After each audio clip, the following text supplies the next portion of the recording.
सूचना केवल हमारे विचार हैं, वित्तीय सलाह नहीं। निर्णय लेने से पहले खुद शोध करें।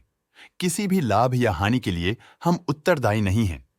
नज़ारा टेक्नोलॉजीज ने अपनी नई शेयर होल्डिंग रिपोर्ट्स रिलीज की हैं, जो फाइनेंशियल ईयर की क्वार्टर और पहले हाफ को कवर करता है, जो सितंबर 2024 के 30 तक चलता है।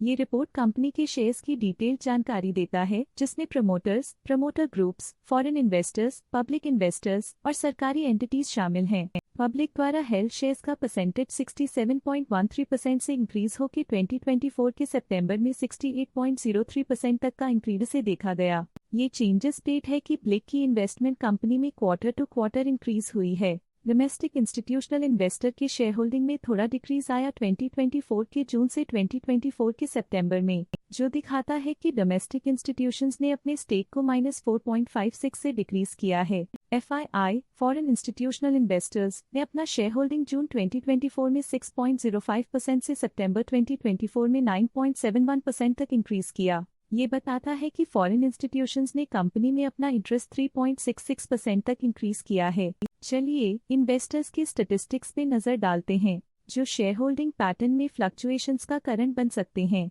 रेखा झुंझुनवाला की फाइनेंशियल परफॉर्मेंस में एक सिग्निफिकेंट डिफरेंस देखा गया है, जो -0.29% है। फॉरेन कंपनीज की फाइनेंशियल परफॉर्मेंस में एक सिग्निफिकेंट डिफरेंस देखा गया है, जो -0.01% है। निक स्क्वायर्ड के पास पिछले क्वार्टर में कोई नंबर ऑफ शेयर्स नहीं थे, लेकिन करंट क्वार्टर में इनके नंबर ऑफ शेयर्स 2.29% है। निक स्क्वायर्ड के पास पिछले क्वार्टर में 2% शेयर्स थे, लेकिन करंट क्वार्टर में उन्होंने कंपनी से एग्जिट ले लिया है। म्यूचुअल फंड स्लैश ने अपने हिस्से को पिछले क्वार्टर में 15.04% से डिक्रीज करके 10.79% पे ले आए हैं। ये कंसेक्यूटिव क्वार्टर्स में -4.25% स्टेक्स डिफरेंस दिखाता है। ICICI prudential flexi cap fund ने अपने हिस्से को पिछले क्वार्टर में 6.17% से डिक्रीज करके 2.12% पे ले आए हैं। ये कंसेक्यूटिव क्वार्टर्स में -4.05% स्टेक्स डिफरेंस दिखाता है। SBI मल्टीकैप फंड ने अपने हिस्से को पिछले क्वार्टर में 7.8% से डिक्रीज करके 7.75% पे ले आए हैं।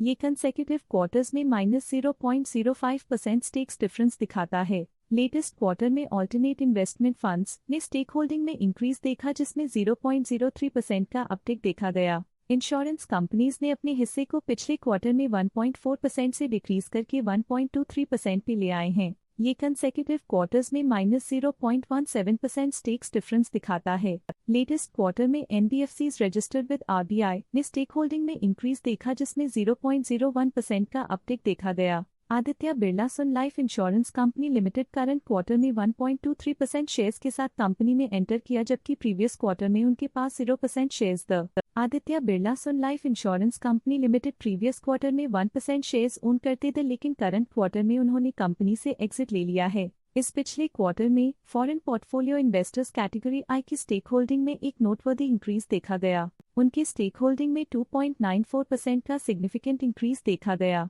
इस पिछले क्वार्टर में फॉरेन पोर्टफोलियो इन्वेस्टर्स कैटेगरी 2 की स्टेक होल्डिंग में एक नोटवर्दी इंक्रीज देखा गया। उनकी स्टेक होल्डिंग में 0.72% का सिग्निफिकेंट इंक्रीज देखा गया। ट्रिम्फ होल्डिंग्स के पास प्रीवियस क्वार्टर में 0 अमाउंट ऑफ शेयर्स थे, लेकिन करंट क्वार्टर में 1.57% शेयर्स ओन करते हैं। गमनत PTE लिमिटेड प्रीवियस क्वार्टर में 3% शेयर्स ओन करते थे, लेकिन करंट क्वार्टर में उन्होंने कंपनी से एग्जिट ले लिया है। तो ये था कंपनी का करंट शेयर होल्डिंग पैटर्न। देखने के लिए धन्यवाद।